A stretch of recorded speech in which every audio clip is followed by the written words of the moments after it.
Hello बच्चों, मेरी पाठशाला में आपका स्वागत है। आज की इस क्लास में मैथ एक्सरसाइज 11.3 के जो क्वेश्चंस हैं फ्रॉम क्वेश्चन नंबर 11 टू 17 वो हम समझेंगे। और इसमें भी मैं कुछ क्वेश्चंस आपको हल करके बताऊंगा और कुछ के सिर्फ हिंट दूंगा ताकि वो आप खुद प्रयास करें और आपको अच्छे से समझ आ जाए कि एरिया का सर्कल या सर्कमफ्रेंस कैसे निकालते हैं, या अगर हमें सर्कमफ्रेंस बताया तो रेडियस कैसे निकालेंगे, एरिया बताया तो रेडियस कैसे निकालेंगे। तो पहले ले लेते हैं हम question number 11। Circle of radius 2 centimeters cut out from a square piece of an aluminum sheet of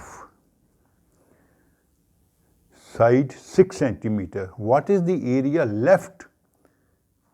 ये तो ऐसा ही जैसे पहले क्वेश्चन नंबर 10 मैंने आपको समझाया था, कर देता हूं फिर भी।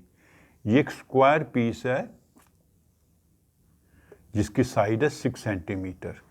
इसमें से एक सर्कुलर पीस निकाल दिया, काट दिया, तो उसका रेडियस है 2 सेंटीमीटर।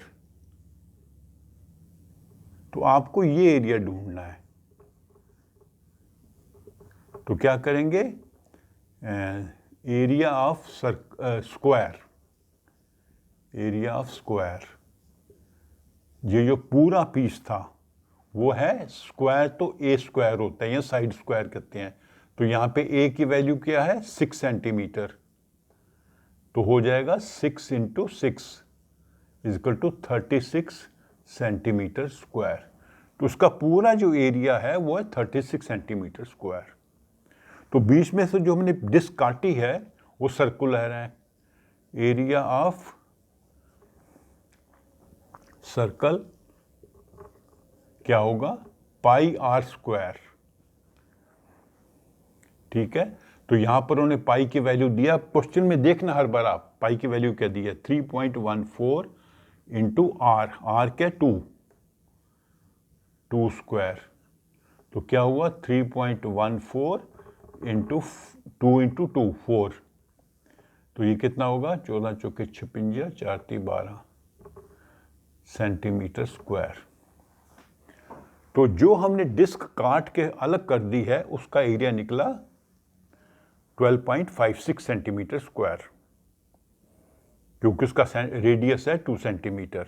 तो जो बैलेंस एरिया क्या बचा, रिमेनिंग एरिया जो हमने काट के फेंक दिया, तो रिमेनिंग पूरे में से ये निकाल देंगे 36 माइनस 12.56।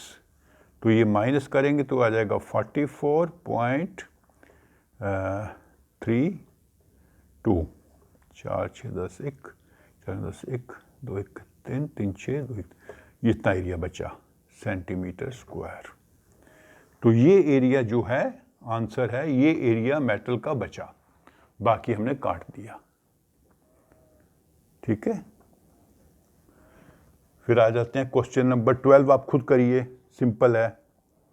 आपको सर्कमफ्रेंस बताया है और सर्कमफ्रेंस से आपने रेडियस और एरिया ढूंढना है।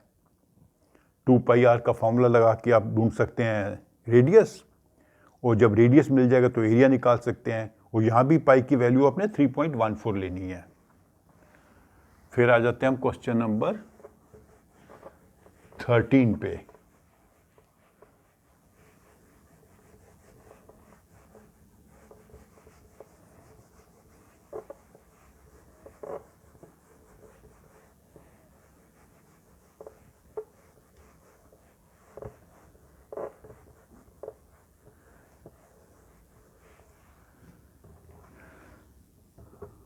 क्वेश्चन नंबर 13 क्या है, A circular flower bed is surrounded by a path 4 meter wide. The diameter of the flower is now. What is the area of the path? तो ये एक गार्डन है सर्कुलर, और उसके चारों तरफ हमने एक पाथ बना रखा है, रास्ता बना रखा है। ठीक है, तो क्या बताया, डिटेल क्या दिया इन्होंने, ये पाथ कितना है 4 मीटर।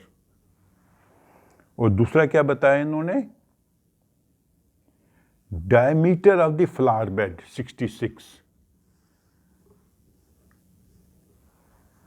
इसका डायमीटर 66 है, पाथ 4 मीटर चौड़ा है। और आपने ढूंढना क्या है, एरिया ऑफ द पाथ, ये वाला एरिया ढूंढना है आपने। तो क्या करना है बेसिकली, जैसे अभी हमने किया था, एक बड़ा सर्कल है, एक छोटा सर्कल है, तो बड़े सर्कल का एरिया निकाल के छोटे का काट देंगे तो आपको पाथ का सर्कल मिल जाएगा। ठीक है, तो बड़ा पहले हमने एरिया के लिए हमको क्या होना चाहिए, रेडियस। तो इसका डायमीटर जो है, गार्डन का जो डायमीटर है, गार्डन डायमीटर इज 66 मीटर। तो रेडियस कितना होगा, गार्डन का रेडियस हो जाएगा 33 मीटर, इसका हाफ होता है। ठीक है, तो गार्डन का एरिया कितना निकलेगा, गार्डन का एरिया 3.14, कैसे निकालते हैं, पाई आर स्क्वायर, ये तो फॉर्मूला आपको याद हो गया होगा। 3.14 इंटू 33 इंटू 33।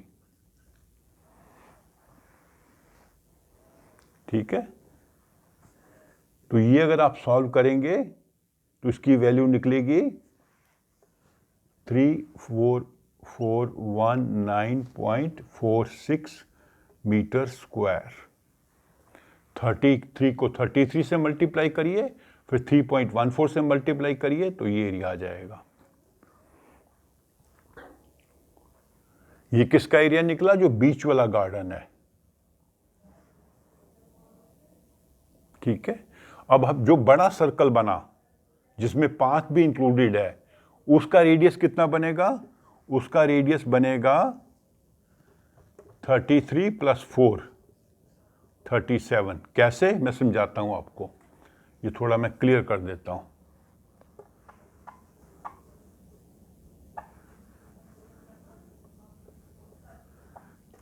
ये देखिए, अंदर का पार्क है, ये बाहर का पाथ है। ये हमने देखा था 66 है, तो इसका रेडियस बनता है 33, और इसमें 4 मीटर और ऐड हो गया यहां से, तो यहां से लेकर यहां तक 33, यहां से लेकर यहां तक 37।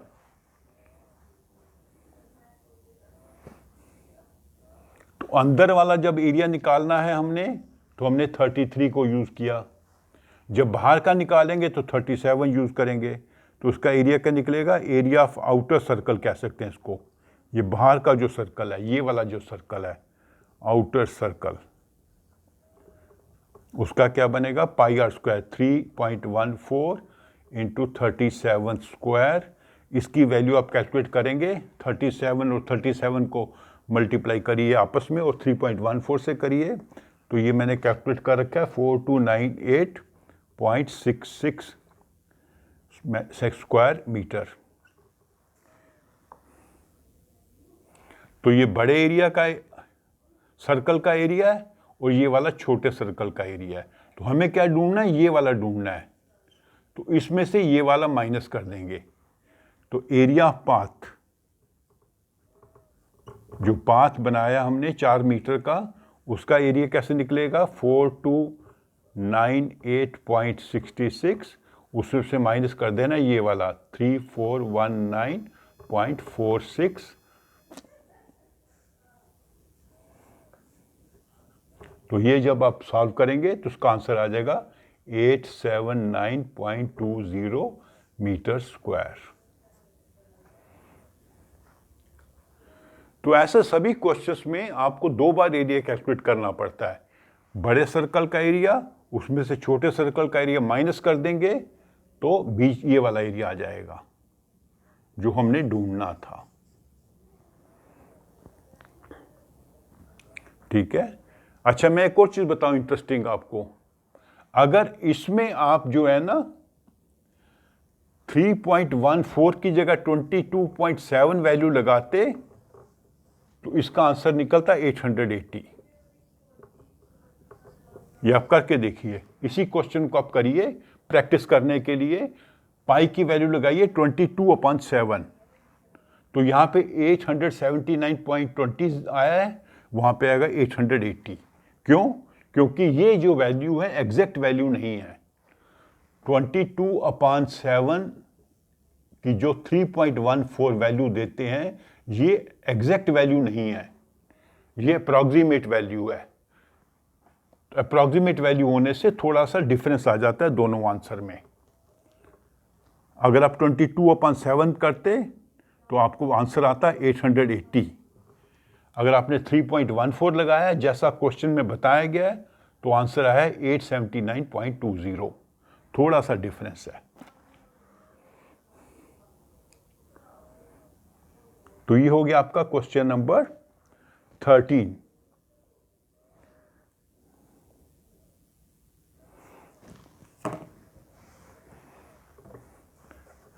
फिर मैं क्वेश्चन नंबर 14 भी आपको करके बता देता हूं।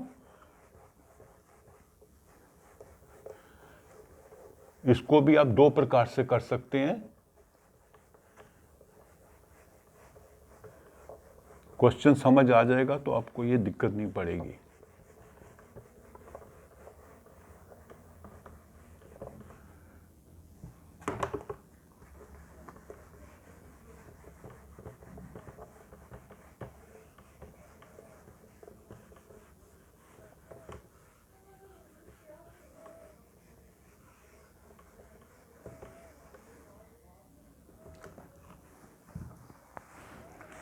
A circular flower garden of an area of 314. Question number 14. Circular garden है, उसका एरिया बता रखा आपको, एरिया 314 मीटर स्क्वायर। तो ये इसका पूरा एरिया है, मतलब इसके बीच की जो जगह है। Sprinkle at the centre, centre में एक स्प्रिंकलर लगा रखा है। Can cover a radius of 12 metre. Sprinkler जानते हैं आप क्या होता है?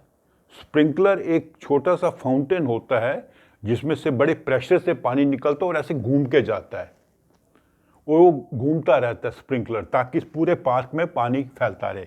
मान लीजिए ऐसे पानी आ रहा है, भी घूमता रहेगा स्प्रिंकलर, उसमें थोड़ा सा ऐसा अरेंजमेंट होता है कि पूरे पार्क में पानी आता रहे।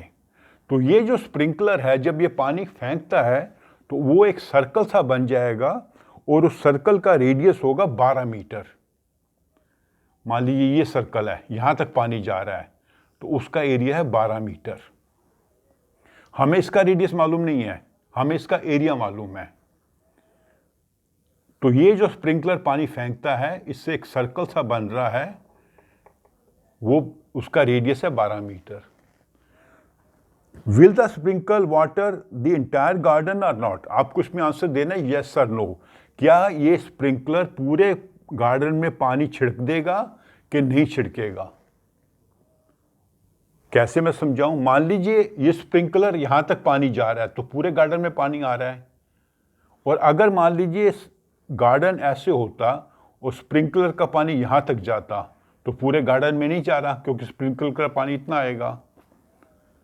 तो मतलब हमने ये देखना है कि किसका रेडियस बड़ा है, इस सर्कल का रेडियस बड़ा है या इसका बड़ा है, या कौन सा एरिया बड़ा है। ये जो सर्कल बनेगा स्प्रिंकलर से,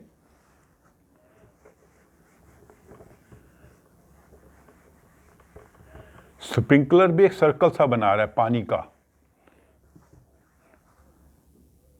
ये पानी का सर्कल बन रहा है।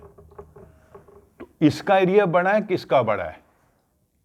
अगर गार्डन का एरिया बड़ा है तो पानी पूरे गार्डन में नहीं जाएगा, अगर इसका एरिया बड़ा है तो पूरे गार्डन में पानी जाएगा।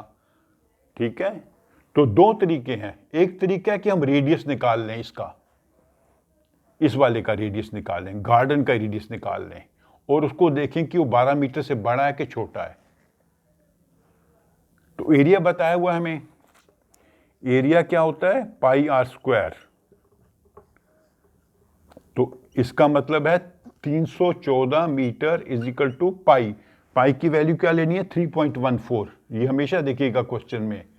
और आर हमें मालूम नहीं है, वो हमने ढूंढना है कि इस गार्डन का रेडियस कितना है। तो ये इसको हम क्रॉस मल्टीप्लाई करेंगे तो ये क्या बन जाएगा? R square is equal to 314 upon 314। ये चूंकि इससे यहाँ मल्टीप्लाई हो रहा है तो यहाँ पे डिवाइड हो जाएगा। तो इसको आप सॉल्व करेंगे तो ये बन जाएगा 100। तो 100 क्या होता है? 10 स्क्वायर। 10 को 10 से मल्टीप्लाई करेंगे तो 100 बनता है। तो इसका मतलब है R is equal to 10 metre. मतलब जो ये सर्कल है, जो गार्डन का सर्कल है, उसका रेडियस है 10 मीटर और जो स्प्रिंकलर है वो 12 मीटर तक जा रहा है। मतलब पानी इसके बाहर भी जा रहा है।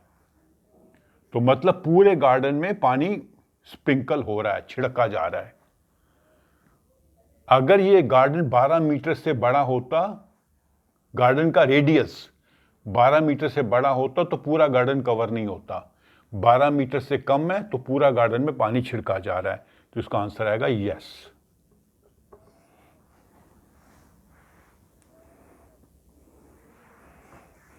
और इस क्वेश्चन को आप दूसरे तरीके से भी कर सकते हैं।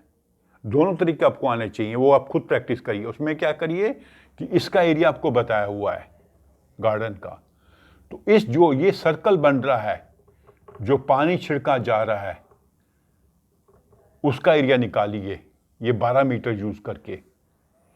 मैं करके बताता हूं, चलिए। तो ये जो पानी, जिस एरिया में पानी जा रहा है, उस एरिया का उसका एरिया क्या होगा? 3.14, ये पाई की वैल्यू है, इंटू R स्क्वायर, क्योंकि पाई R स्क्वायर है ना हमारा formula. Area is equal to pi R square, ये मैंने आपको शुरू में ही बता दिया था। तो पाई की वैल्यू 3.1 स्क्वायर, इस जो बड़ा सर्कल बन रहा है उसका है 12, तो ये हो जाएगा 3.14 इंटू 144।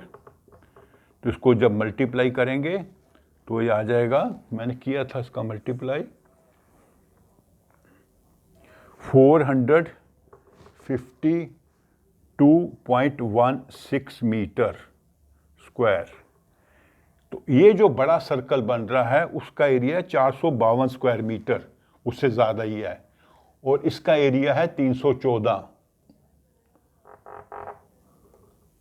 तो ये छोटा एरिया है, ये बड़ा एरिया है। इसका मतलब है कि पूरे गार्डन में पानी आएगा।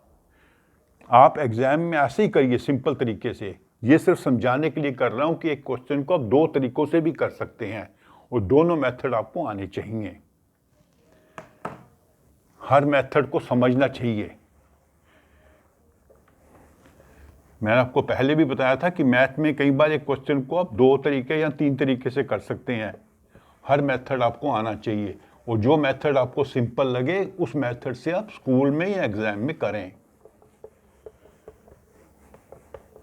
लेकिन प्रैक्टिस करने के लिए हर मेथड को एक बार प्रैक्टिस जरूर करें। उससे आपका कैलकुलेशन भी इंप्रूव हो जाएगा और एक क्वेश्चन की जो अंडरस्टैंडिंग है वो भी इंप्रूव होगी। तो ये था क्वेश्चन नंबर 14।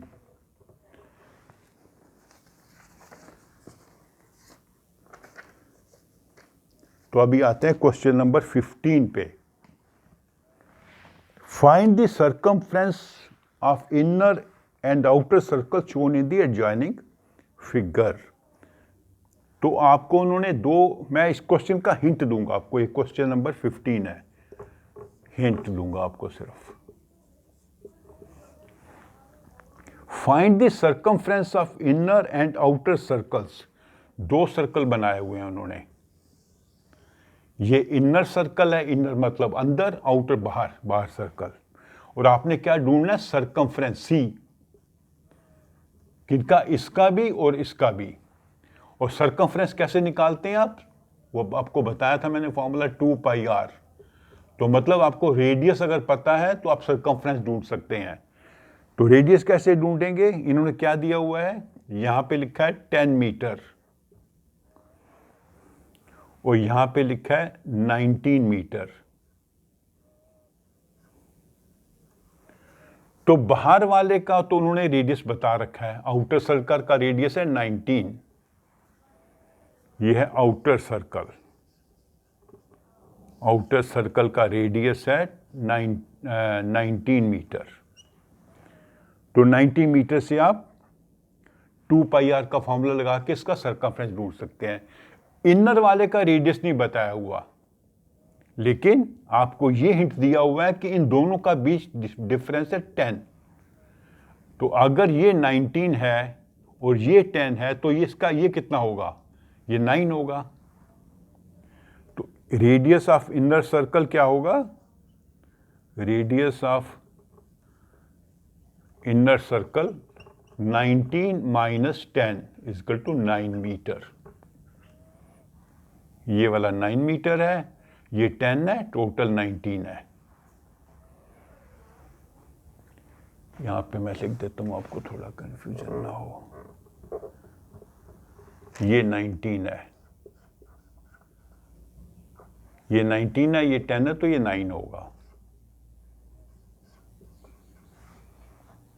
तो 9 मीटर आपको पता लग गया, 19 पता लग गया, तो 2 पाई आर लगाकर आप दोनों का सरकमफ्रेंस ढूंढ सकते हैं।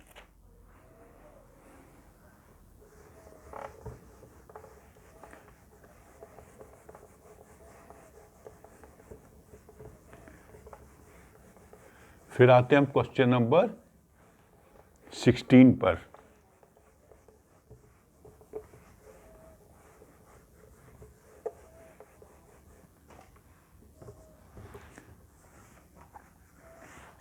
में क्या कह रहा है, how many times a wheel of radius 28 centimetre must rotate to go 352 metre.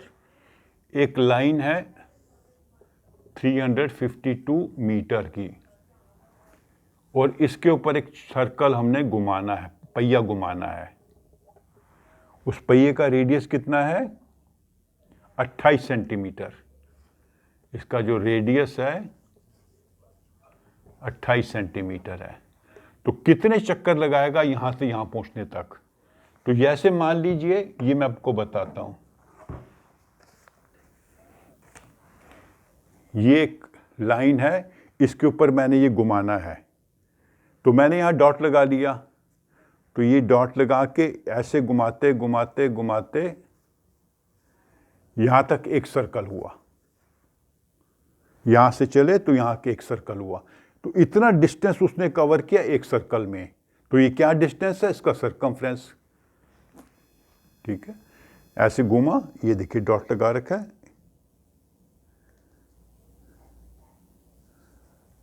ये यहां पहुंच गया।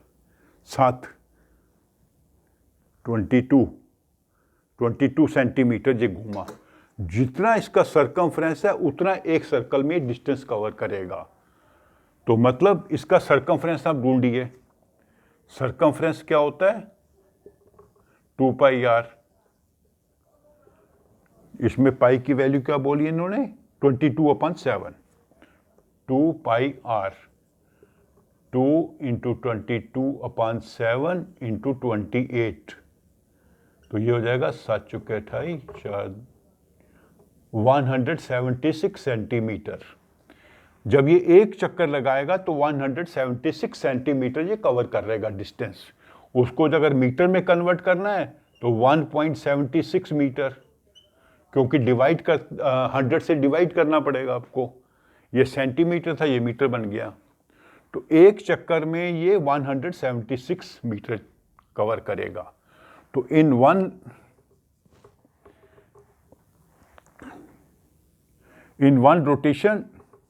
वन रोटेशन में क्या कवर करता है ये, 1.76 मीटर।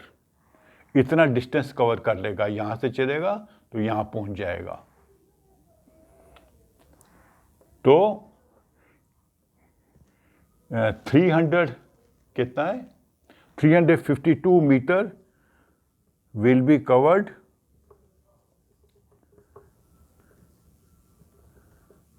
in 352 divided by 1.76। इस पूरे डिस्टेंस को हम 176 से डिवाइड कर देंगे तो उतने चक्कर इसको लेने पड़ेंगे, क्योंकि एक चक्कर में 1.76, 2 चक्कर में इसका डबल, 3 में उसका 3 गुना, आगे जाता जा रहा है ना। तो इसको हम डिवाइड कर देंगे तो उतने चक्कर बन जाएंगे। तो ये डिवाइड करेंगे तो ये आंसर आ जाएगा 200। 6 दूनी 12 1 34 हाँ 200 रोटेशन जब करेगा ये सर्कल तो यहां से यहां पर पहुंच जाएगा, क्योंकि एक रोटेशन में 1.76 मीटर ये कवर करता है। जैसे मैंने बताया ना आपको, ऐसे चलता चलता चलता चलता यहां पहुंचा तो 1.76 कवर हुआ।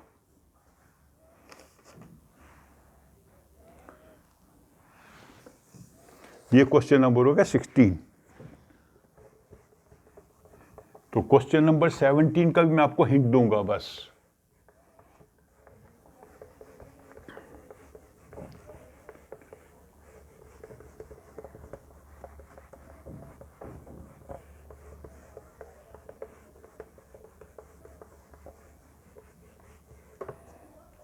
Question number 17.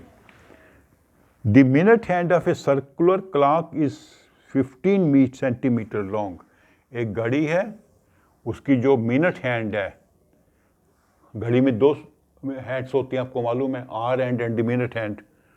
तो एक छोटी होती है, लंबी होती है, इसकी जो लंबाई है वो है 15 सेंटीमीटर।